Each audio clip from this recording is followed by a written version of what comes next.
Hi, welcome to Word Work, where we put words to work, word by word. In this video, you will learn some words related to one occupation. Here are the words to learn.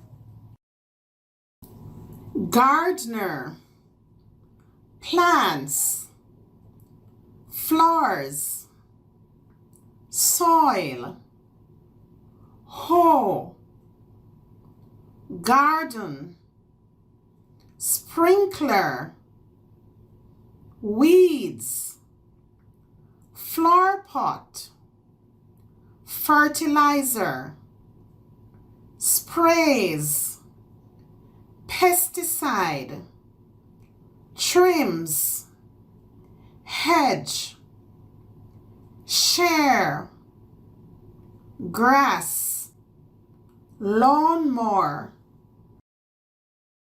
If you have not yet subscribed to my channel, please do.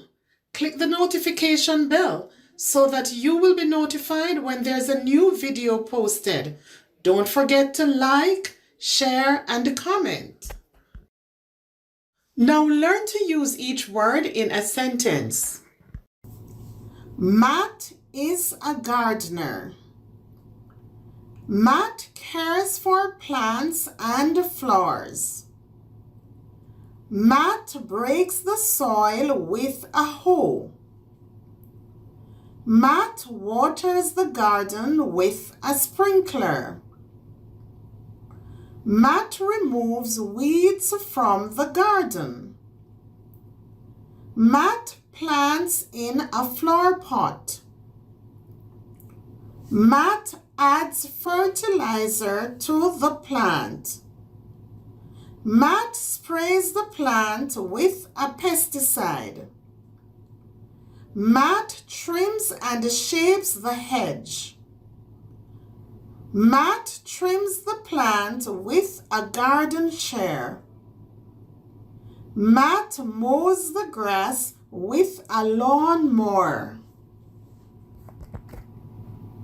If you want to continue improving your reading and writing and gain more confidence, then don't forget, subscribe.